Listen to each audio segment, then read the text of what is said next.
Hello there, and welcome to the Thinking Fellows podcast. My name is Caleb, and I am joined by my father, Dr. Scott Keith, and by Dr. Adam Francisco to discuss the second part of The Abolition of Man by C.S. Lewis. This will be a three-part series of episodes, which we are transitioning from the break we took with some Q&A and some other relevant topics, talking about authority of Scripture and Jordan Peterson on truth a little while ago. And after this, I think we will be moving into a series on vocation. I think that may be our unique spin to add to Lewis's work here from a Lutheran or from the Thinking Fellows perspective on things.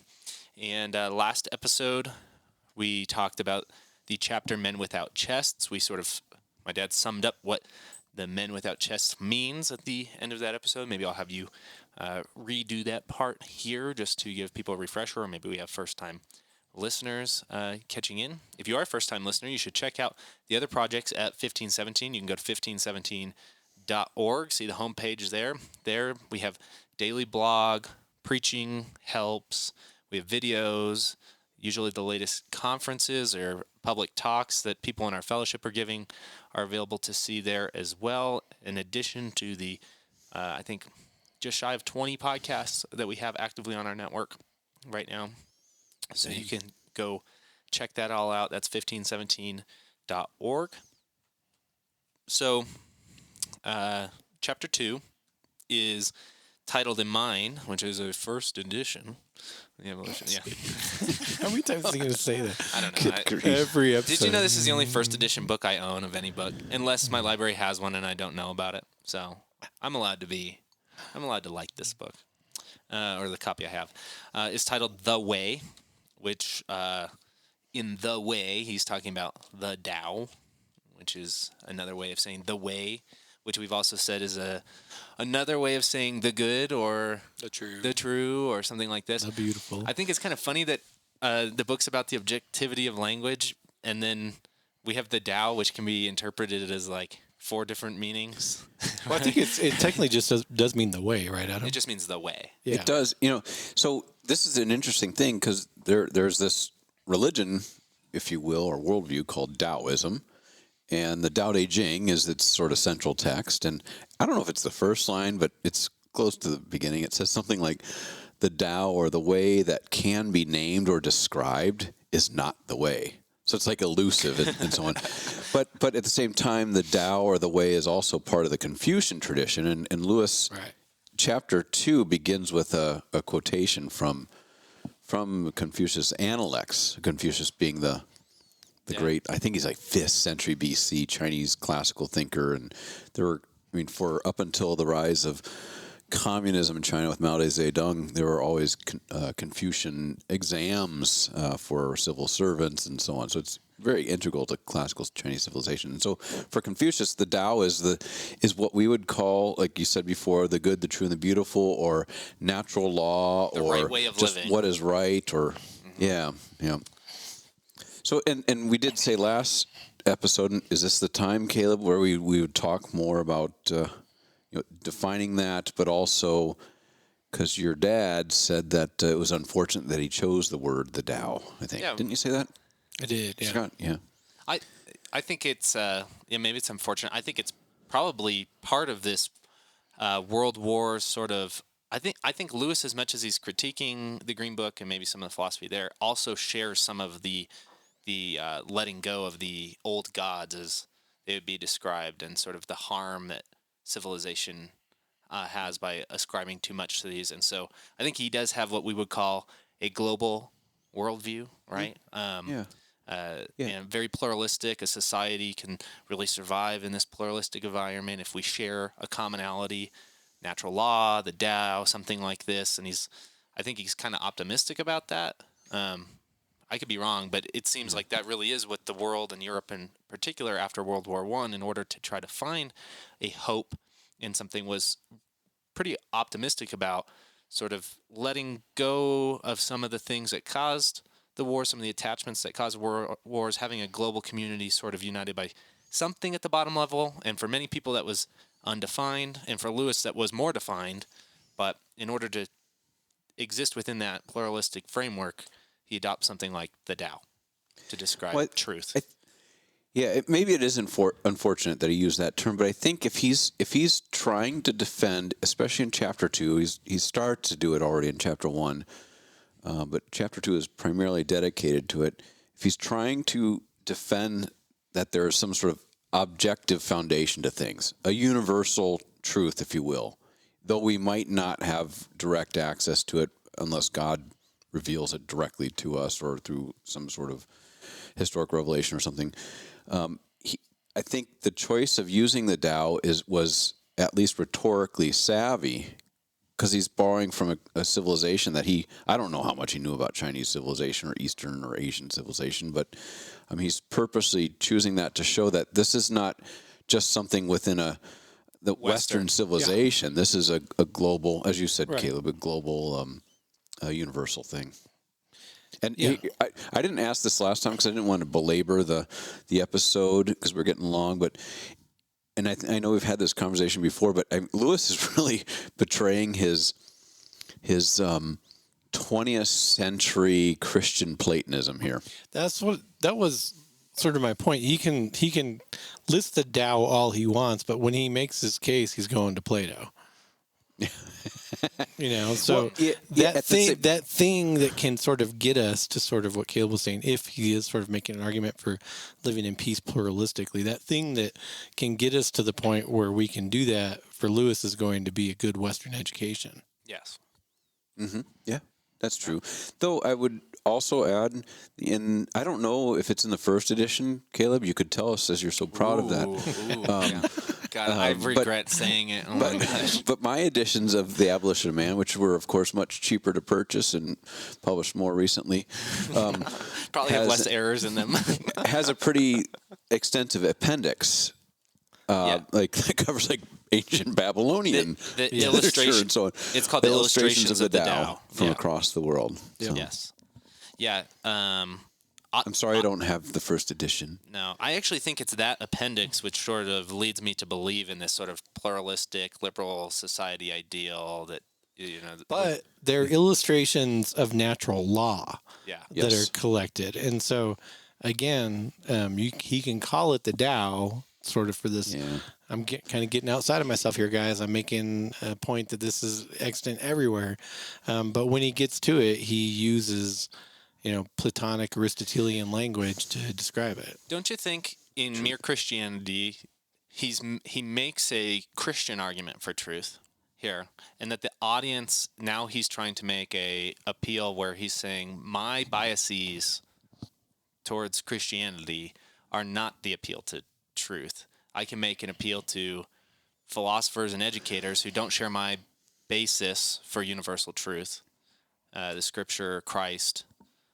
You have it. I'll go to something that doesn't require these for society, for the realm of education. I think that's probably true.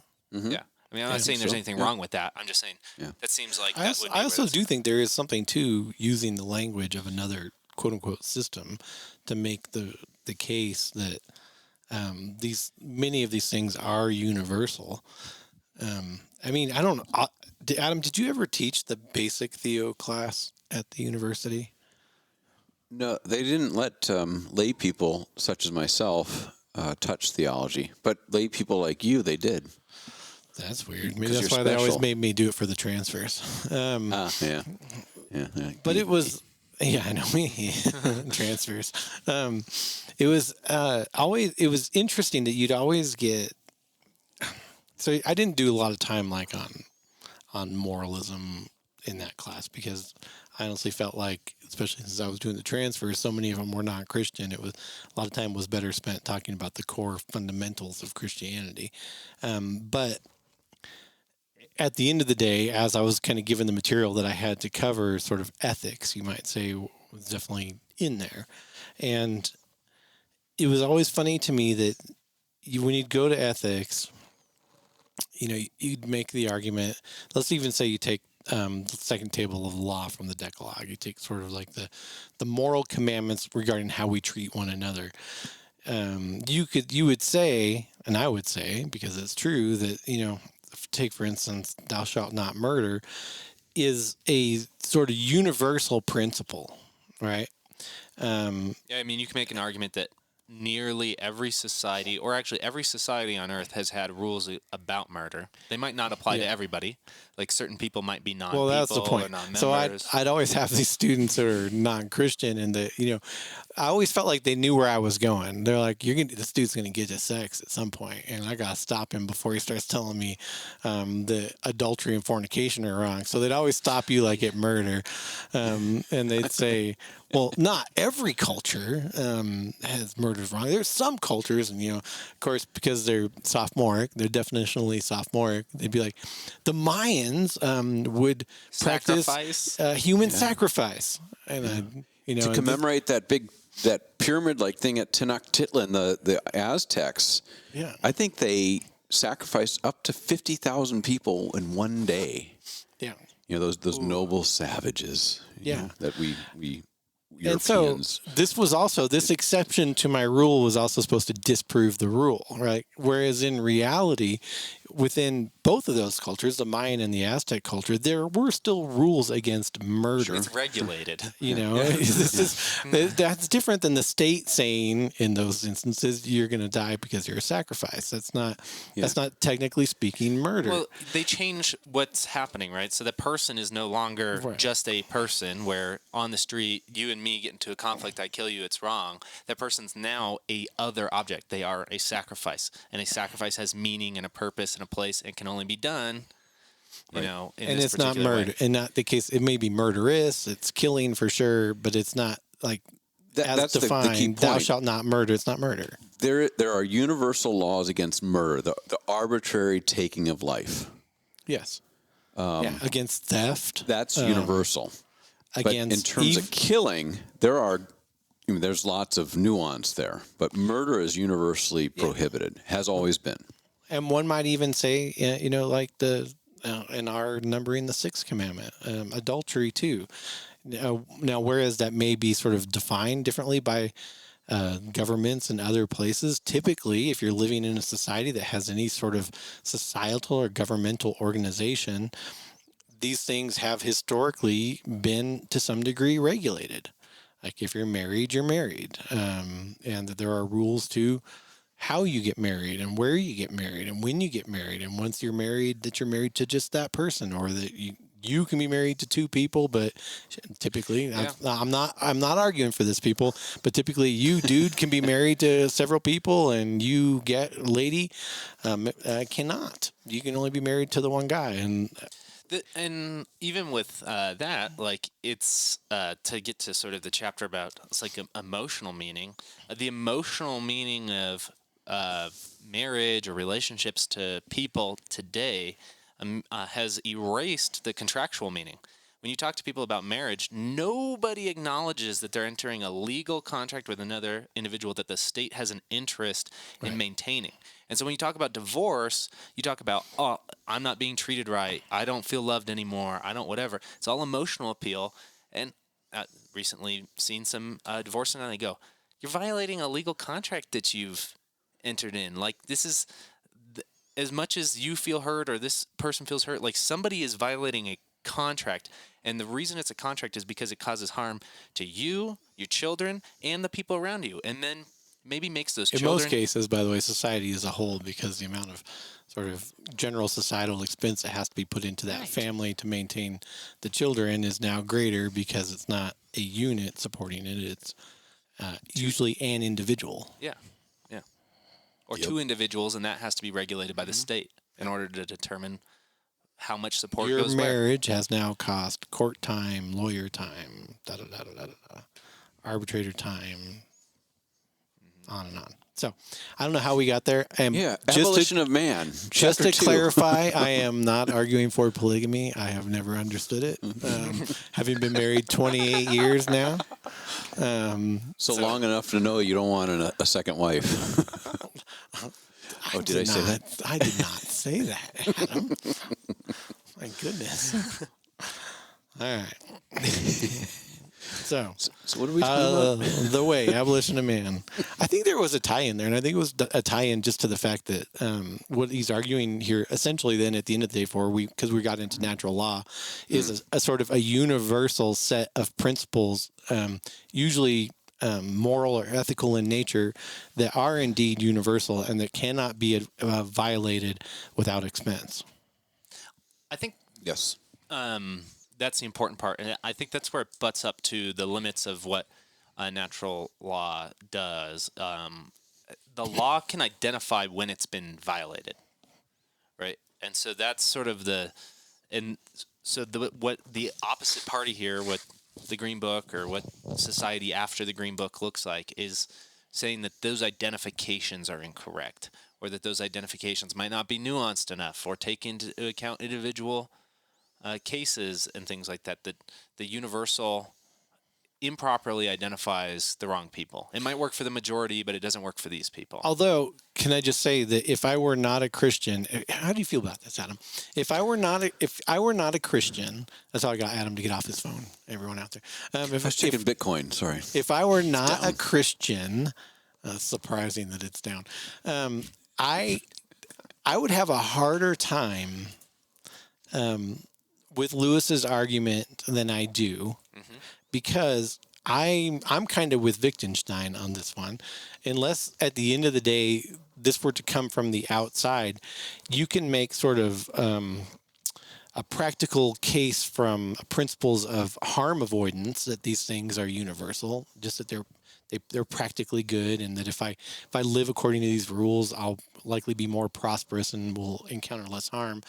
But that's different than they're universally right and wrong, which I think really only comes because they're sort of, I think that the technical term is deontological in nature, that they've come, or divine decree, they've come via divine decree at the end of the day. And this divine decree is reflected, as Paul says, in our hearts. And that's the reason why these principles are so natural, quote unquote, natural and or universal. I would add to that, Paul's identification of the natural law is in its function as identifying wrong, not in making good. Yeah, correct. And so there's a limit to natural law. It cannot make people good. It can only identify that something is wrong. It can act as a curb, right? Right. Yeah. Well, Scott, you asked me what I felt, and nobody ever asked me how I feel.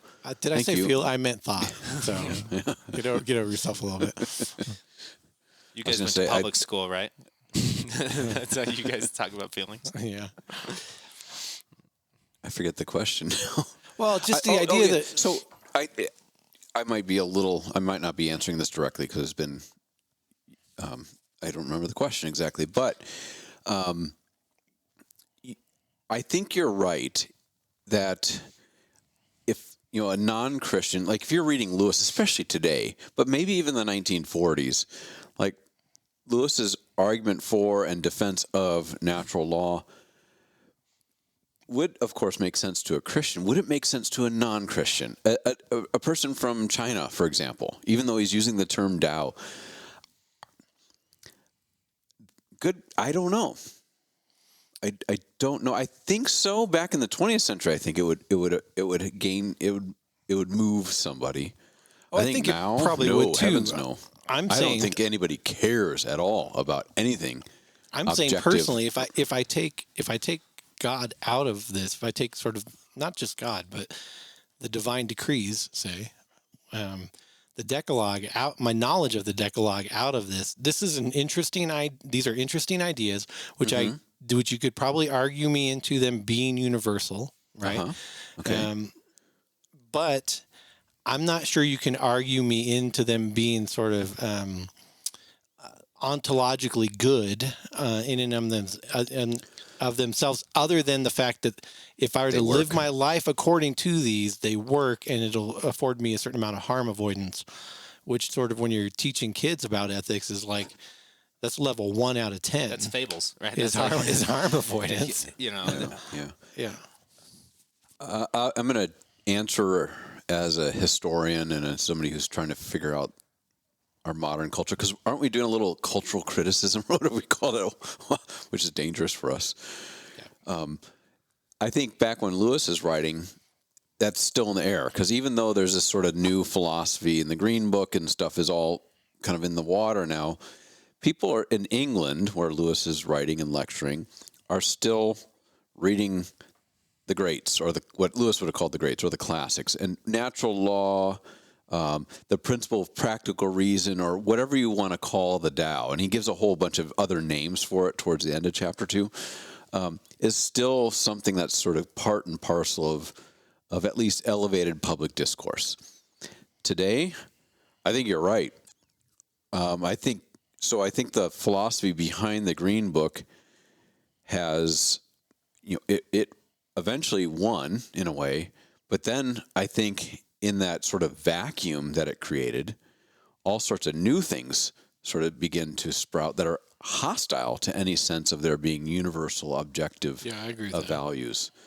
Don't you think part of it, though, is that these things don't always result in more prosperity? I mean, people worse than me prosper better than me all the time. People who, you want to get political, there's people who have caused murders or maybe participated in it themselves who, from a worldly point of view, are going to be much more prosperous for a time than you.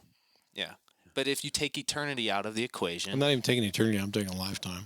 Yeah. I mean, maybe.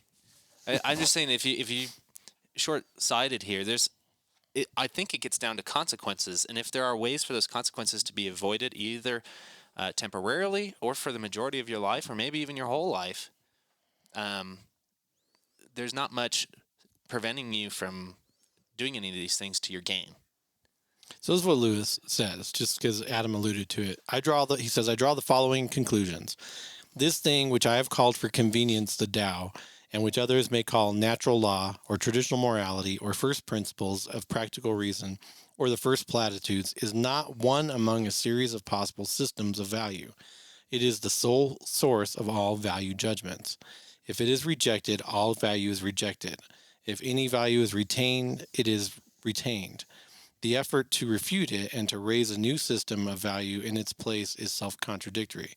There has never been and never will be a radically new judgment of value in the history of the world.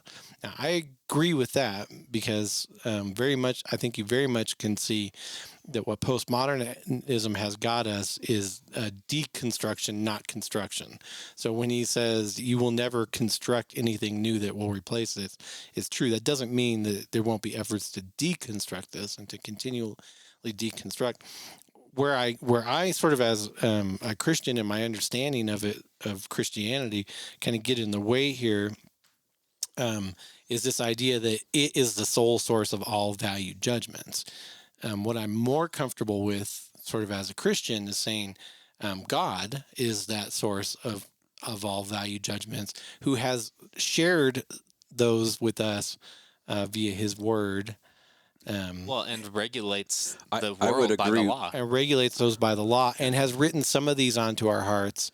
Those that He's written onto our hearts are the ones that we now see reflected universally throughout the world. Yeah, I'd agree 100%. And through the Zoom, maybe we can fist bump. Yeah. Well, I actually think this is really good for Christians because the universally regulated, the natural law universally regulates this world, is why the church is different, right? That's like why the gospel is different, because this world is actually universally always regulated by the law. And so God actually breaks through with a different word. But in the case of this world, in the case of societies, cultures, even postmodernism, after it deconstructs, has to regulate. We see that time and time again. It has to regulate. And so it's going to appeal to some sort of law between you, me, and every other creature. Yeah. Well, and I don't want to, I'm not making necessarily an eschatological point the way that, like some sort of or premillennial folk or person would. But until the spirit of lawlessness is released, and the real antinomos, I don't. I mean, this is just me. I think we're living in an age of, I know you all. I'm sure I get critiqued for, nobody would say it to my face because I'll choke them, but get accused for being antinomian. But you want to talk about it? I think we live in an antinomian age in that there's been a concerted effort or attempt to not only to work against not just God's revealed law, certainly that's the case, that's been the case for some time, but also just basic natural law and some sort of new man-made law that even defies the obvious laws of biology is the age we're living in. Yeah. I don't know. I mean, again, this is not an eschatological point, but I think to put it in very scholarly terms, we're hosed. No, I think you're right. I think it's we live in I don't know if there's been a better time to live in terms of conveniences and technology and so on and so forth. Healthcare, whatever. Yeah, but at the same time, it's a very dangerous time in terms of, for many of the same reasons. Yes, yeah. Because, and maybe this can get to the vocation, because sort of this ultimate sense of value, which I sort of really want to ascribe at the end of the day to God, when that is lost, value is replaced by convenience, feelings. So why? I mean, even to your point of sort of biological truths being rejected, they're being rejected not on, and this is what Lewis argues at the end of this chapter, not on the basis of an argument to refute the idea of the truth there, but on the basis of I don't feel that way. And so you're not getting sort of a counter argument to the argument that just even say boys are boys and have a particular biology that reflects that, and girls are girls and have another particular biology that reflects that. You're not getting a counter argument to that proposition. You're getting a response that is, but I don't feel that way.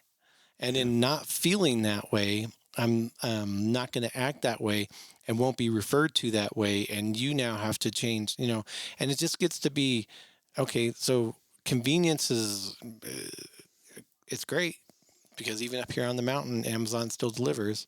But convenience is also a problem because it's just so convenient to let go of everything and just satisfy your own whim from moment to moment, to give yourself over to what Paul calls unnatural.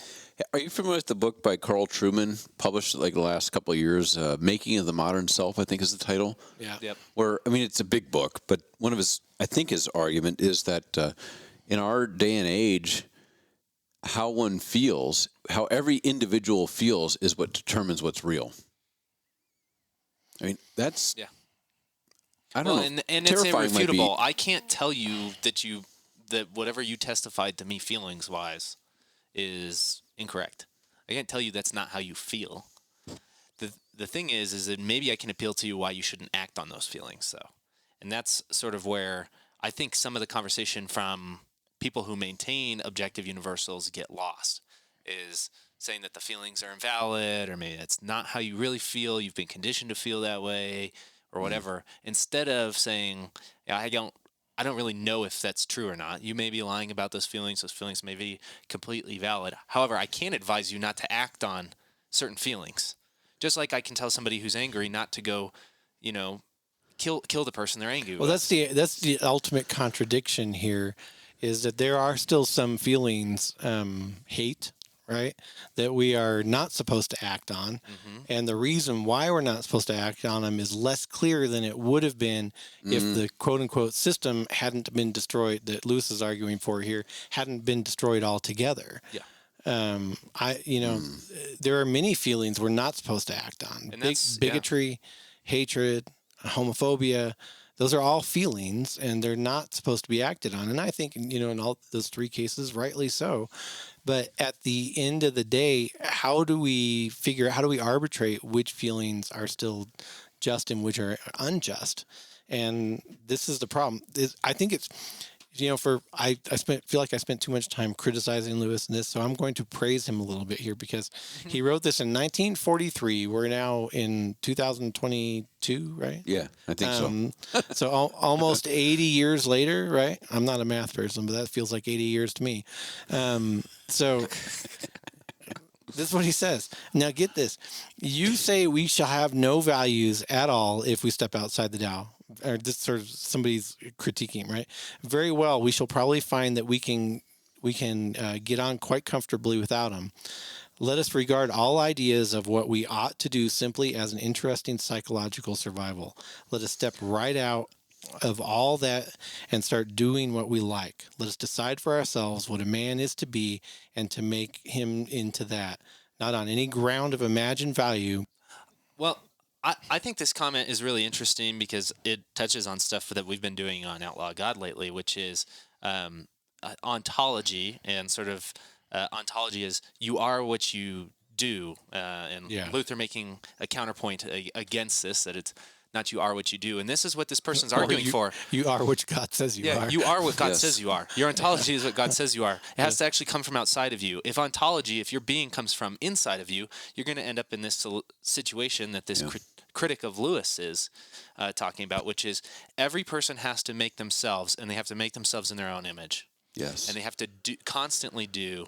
They can never hear what they are. And when you tell them what they are, they'll be offended. And they'll hate you for it. So a few years ago, when the hashtag Me Too stuff was really blowing up, I was at a speaking engagement, and a part of this is it was a weekend thing, and so you kind of hang out and sit around and drink beers and talk with the people afterwards. And some people were having a discussion about Me Too, and were really sort of in favor of the retributive aspects of it. In other words, not just the protective aspects, which I would say were very beneficial, right? I have a daughter and a wife. I don't want really them to live in a world where men feel like they can do anything that they want to them sexually or otherwise and get away with it without punishment. I don't want to live in that world. So there was parts of the Me Too movement that I actually thought were pretty good. But then I started hearing some arguments that were, well, it doesn't matter, guilt doesn't matter, actual proof and evidence doesn't matter, truth doesn't matter, because men had it their way for so long, it's time for us to have our turn. And it was real retributive, right? In other words, even if men are being falsely accused now, that's okay, because men in the past have themselves falsely accused and or gotten away with it. Yeah. And I said, you have to be real careful with that, because you live in a society right now where the people that are being accused, and honestly, not even if you're being accused, but you're kind of being, at that time, I don't know if people remember how intense it was when it first started happening. This was the time when like toxic masculinity commercials and everything were coming out, because at that point in time, being connected to being a man that was seen as being quote unquote manly or masculine in some way was associated with being an abuser, right? And I said, just because sort of, this is happening now and people are okay with it doesn't mean that if you treat 3 generations of men like this, that they'll be okay with it, and their retribution has a tendency to slip the other way. So it's actually better to act on a principle. So I'm making Lewis's argument here, to act on a good principle, which is this is unjust towards women when men act this way, and that has to be stopped, and not a bad principle, whereas all men need to be punished because women were abused or are being abused. I mean, both of these things are wrong. And so what you stand for here is the fighting for what's right, as we know it from, Lewis calls it the Tao, I'd call it God's law, but whatever. I want to fist bump you again to the Zoom, but amen. That whole attack, or that the charge of toxic masculinity is starting to ratchet up again. And I look at it and think, what's defined as toxically masculine is so like squishy and broad, and such that it would cancel out the sort of the things you need. Well, you could say to keep people evil at bay, to win against the Nazis, to fight against ISIS, to maybe I don't know anything about Russia and Ukraine, but maybe to deal with whatever's ensuing there. And maybe it's only men without chests that are being accepted. And it's men with chests, as Lewis defines it, those people that have been taught to manage between their emotions and their rationality and to identify that, as he calls it, the Tao, and have the courage to act on it. It's that exact courage that is sometimes looked down upon, because, to go back to the quote, we're making men as we want them to be, not as they are. From the Paulson podcast, as God has declared them to be, or as they are. Okay, I'll stop now. Well, it's interesting. The Me Too example is good because the retribution that was being proposed in some cases was universal, like you said, whether the guilt was actual or not. Through these are people who would laugh at the idea that through one man all men fell. Right, that you could have inherited sin. They would laugh at the idea of inherited sin, and then punish men for the inherited sins of other men. Yes. Oh, good point. Really good point. That's one kind of funny thing, because they're making some sort of universal appeal that this applies to all men. Yes. That this type of sin, and that the benefit of the past applied to all men. Yeah. Right. And now, and it didn't. Yeah. And it didn't. Yeah. Yeah. And then the other thing I noticed is when you made your initial appeal about why this mattered to you at all, why would you even look at an article titled Me Too? You appealed to your vocations as a husband, right, and as a father. The reason that this had particular meaning, the reason why you might want to act on the information or investigate the information, is because there are people in your life who rely on you who may be harmed. Yeah. On this. And if we don't have those, we have no reason to investigate. And I would say for a huge portion of why did things like the Me Too stuff happen for so long? Because people don't have those types of dependencies. They don't have people to care about and look out for. They've removed themselves from their families. Many people remove themselves from family units. They don't want those overbearing patriarchs of fathers to have any say in their life, or their mom who's too opinionated. So I'm going to exile myself from my own family. I'm not going to have my own kids. I'm not going to have a husband. I need to focus on me. And as we get more and more detached from these particular relationships where people care for you, look out for you, have a dependency on and with you, harm can come to you more easily, because there's nobody thinking about you. There's nobody who you can call out to, because you have removed yourself from that. And sort of that individualistic, I am the value, I need to focus on me and not these attachments, these people, causes the situations where sexual predators can get away with things for years. Well, it's like the argument. So when I talk about vocation, I talk about concentric circles working their way outward, right? So go from the smaller circles with your family, to your friend circle, to your coworkers, to your neighborhood, to your city, to your county, to your, eventually you get to the whole world. Now, take the Me Too example. Does it bother me that women that I've never met and will never meet have been and are being abused by men in the workplace and other areas? Yes, it bothers me. Can I do anything about those sort of universal examples? Not really, because I wasn't abusing in the first place, which is the behavior I can really control. Would it bother me more if it were people that I loved? Of course it was, because that's actually how vocation works. God puts people directly into your lives for you to love and to care for. And in order to love and to care for them, they have to be there right in front of you. So you're looking at them. It's kind of like the same reason why parents are more capable to raise their children than are other people. I mean, good parents at least, right, Adam? Because, and I think I heard this once from a report of a school board meeting where a parent was saying, I love this. I love my child more than you do. And one of the school board members says, no, we love your child just as much as you do. And the parent's response is, really? What's their name? Yeah. I mean, our listeners can't sense it, but I'm getting all riled up here. I'm just... Yeah, I can see you're getting real twitchy in that moving seat over there. Yeah. So anyway, I think the vocational aspect of this does play out in person to person relationships. that is vocation, right? You can do nothing to serve God for your own salvation or otherwise, but the good news is he puts people in your lives that you can serve, and in serving them, you do serve him. Yeah, I mean, when you're not doing that, what is your time? Like, what do you got the time left for now? TikTok. How did we get here? What more do we need to say? Because we have about 5 minutes, 4 minutes, 3 minutes. Abolition of Man. Yeah.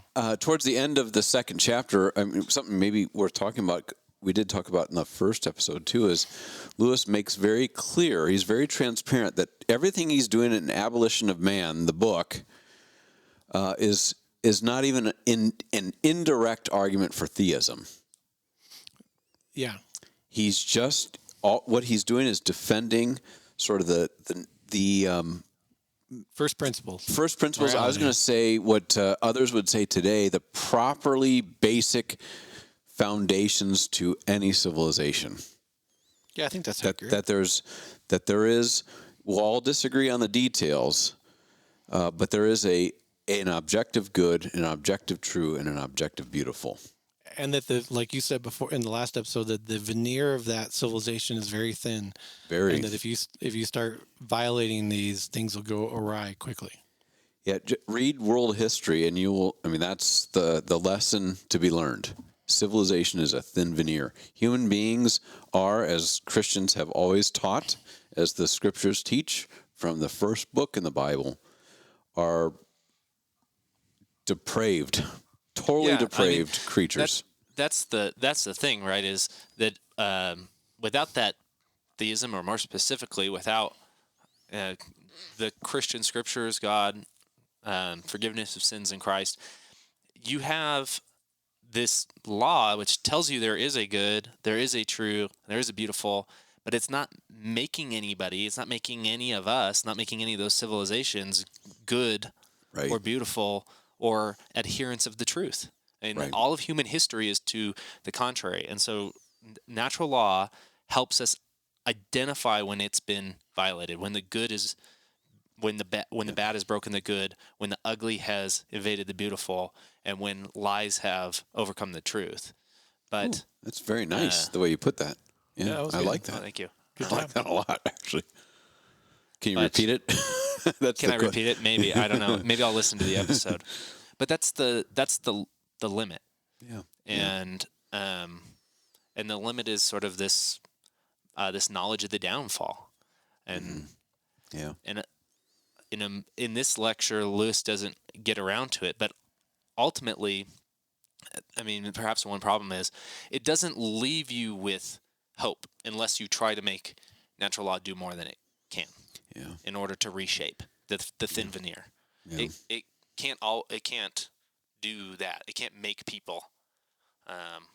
So you have to come in with this other word, a word that Lewis knows intimately and ultimately made him and pulled him out of materialism and pulled him out of a world where the whole world was himself and his problems. Yeah. That's an outstanding ending. Yeah, I think. Job, Caleb. Fist bump. Thanks, guys. Boom. Maybe in a couple of years I'll listen to this and not want to cower. So Maybe. How many years have we been doing this? Is it 5 or 6? I think it's actually 7. Oh my! So wouldn't it be amazing if 7 years from now we're still doing it, and then maybe 14 years after we're dead, at least your dad and I are dead, people are writing books about the worldview of the thinking fellows or something like that. Oh golly! Please don't. That'd be terrifying. They go through our personal records. Perhaps the benefit of audio and digital files is that they won't last forever. That they'll be forgotten. Yeah.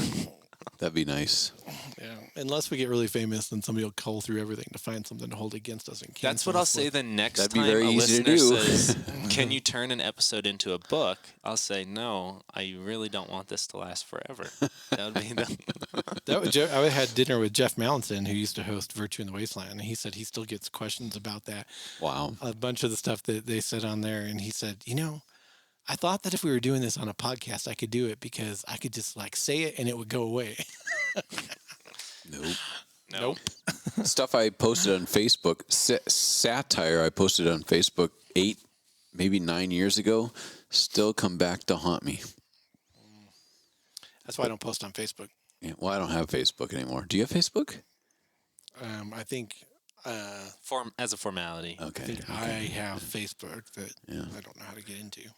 Well, guys, hey, thank you for listening to this episode of the Thinking Fellows podcast. If you'd like to find out more about the Thinking Fellows and 1517 and our other projects there, you can go to 1517.org. If you would like to support this show, it is a donor-funded show. We are not able to do this or the 19 other podcasts that 1517 has, or the daily blogs, or the sermon helps, or the videos, or the conferences without donors like you. You can go to 1517.org/donate to help support us there. And if you'd like to support us in another way, you could leave a review on Apple Podcasts. Even if you do not use the Apple Podcast app for your regular listening, you can leave a review there, and those greatly help us in our search results. We appreciate you listening. We will catch you next time. Bye.